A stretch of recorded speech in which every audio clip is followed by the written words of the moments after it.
வணக்கம். இன்றைய மாவட்ட செய்திகள். திருவண்ணாமலை கார்த்திகை தீப திருவிழா நவம்பர் 24ஆம் தேதி கொடியேற்றத்துடன் துவங்கியது. 10 நாள் நடைபெறும் உற்சவத்தில் தினமும் சுவாமி பல்வேறு வாகனத்தில் வீதி உலா வந்து அருள்பாலிக்கிறார். இந்நிலையில் விழாவின் சிகர நிகழ்ச்சியான மகா தீப திருவிழா டிசம்பர் 3ஆம் தேதி நடைபெறும்.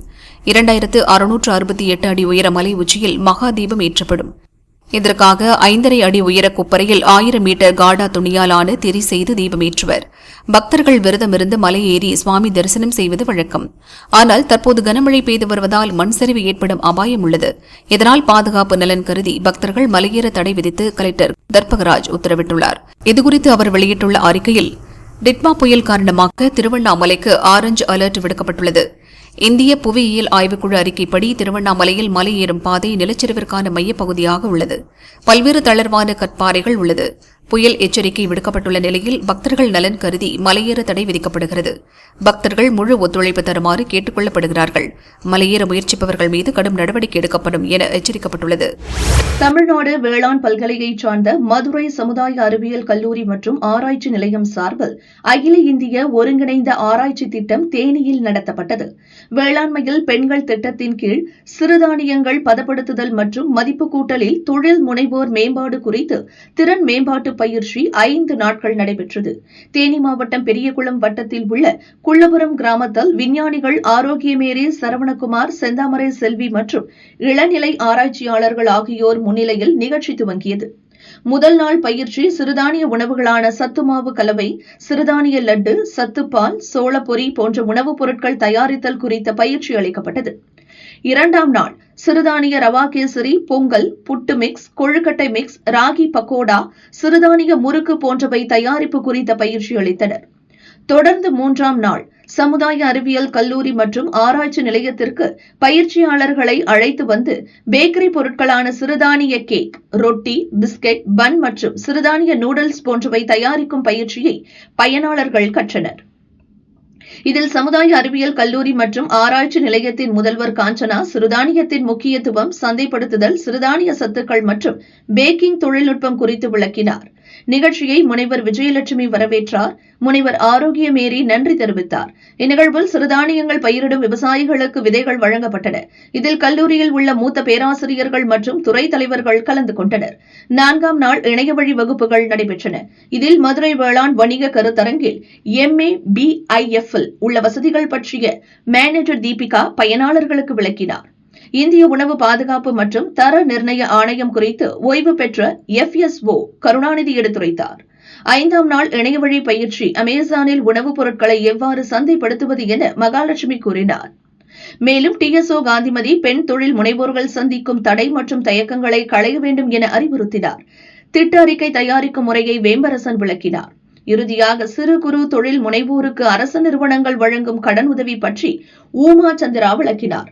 5ஆம் நாள் பயிற்சியில் 30க்கும் மேற்பட்ட பெண்கள் கலந்து கொண்டு பயனடைந்தனர். மினி ஊட்டியாக மாறிய நெல்லை 100 ஆண்டுகள் இல்லாத அதிசயம். திருநெல்வேலி மாவட்டத்தில் நேற்று பெய்த கனமழை காரணமாக வானிலையில் ஆச்சரியத்தக்க மாற்றம் ஏற்பட்டுள்ளது. வழக்கமாக வெயில் சுட்டெரிக்கும் இந்த மாவட்டத்தில் நேற்று ஒரே நாளில் தட்பவெப்பநிலை அதிரடியாக வெப்பநிலை 20 டிகிரி செல்சியஸாக சரிந்தது. கடந்த 100 ஆண்டுகளில் இல்லாத அளவிற்கு இங்கு இத்தகைய கடும் குளிர் நிலவுவது இதுவே முதல் முறை. திடீர் மாற்றத்தால் பொதுமக்கள் ஆச்சரியத்தில் ஆழ்ந்துள்ளனர். குளிரின் நீட்சியாக காலை விடிந்ததும் பனிமூட்டம் விலகவில்லை. சூரியன் உதித்த பின்னரும் கூட அதன் கதிர்கள் ஊடுருவ முடியாத அளவிற்கு மாவட்டம் முழுவதும் அடர்த்தியான பனி படர்ந்துள்ளது. சாலைகள், கட்டிடங்கள் மற்றும் மரங்கள் அனைத்தும் பனியால் போர்த்தப்பட்டு பார்ப்பதற்கு ஊட்டி, கொடைக்கானல் போன்ற மலை பிரதேசங்களைப் போல நெல்லை மாறியுள்ளது.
தென்காசி நெல்லை தேசிய நெடுஞ்சாலையை மூடிய பனிமூட்டத்தால் எதிரே வரும் வாகனங்கள் கூட தெரியாததால் வாகன ஓட்டிகள் முகப்பு விளக்குகளை எரியவிட்டபடியே செல்கின்றனர்.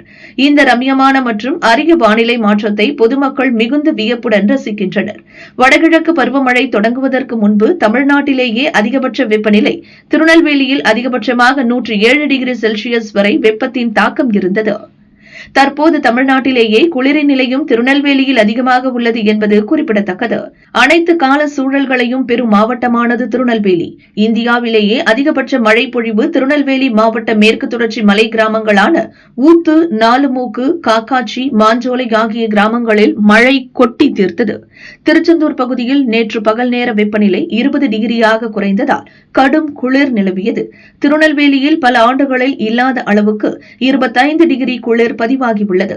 திருநெல்வேலியில் நவம்பர் மாத வரலாற்றில் இந்த அளவு குளிர் பதிவானது இதுவே முதல் முறை என்றும் கடந்த 100 ஆண்டுகளில் இல்லாத குளிர் என பொதுமக்கள் தெரிவிக்கின்றனர். அதேபோல் கடந்த 18ஆம் தேதியிலிருந்து இன்று வரை கடந்த ஒரு வாரத்தில் ஊத்துமலையில் அதிகபட்சமாக 106 சென்டிமீட்டர் மழை பதிவானது.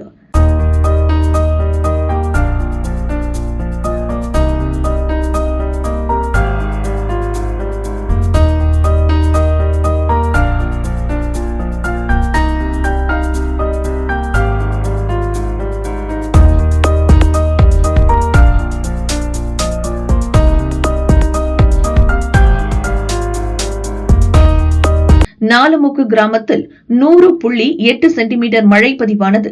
காக்காட்சியில் 91.5 சென்டிமீட்டர் மழை பதிவானது. மாஞ்சோலையில் 82.5 சென்டிமீட்டர் அளவிற்கு மழை பதிவானது. கடந்த ஒரு வாரத்தில் மட்டும் ஒட்டுமொத்தமான மேற்கு தொடர்ச்சி மலை கிராமங்களில் 380.8 சென்டிமீட்டர் அளவிற்கு மழை கொட்டி தீர்த்தது. கொட்டி தீர்த்த கனமழையால் நெல்லை முழுவதும் கோயில்கள், வீடுகளில் வெள்ள நீர் சூழ்ந்துள்ளது. மாவட்ட நிர்வாகம் உடனடியாக வெள்ள நீரை வெளியேற்ற நடவடிக்கை எடுக்க வேண்டும் என பொதுமக்கள் வலியுறுத்துகின்றனர்.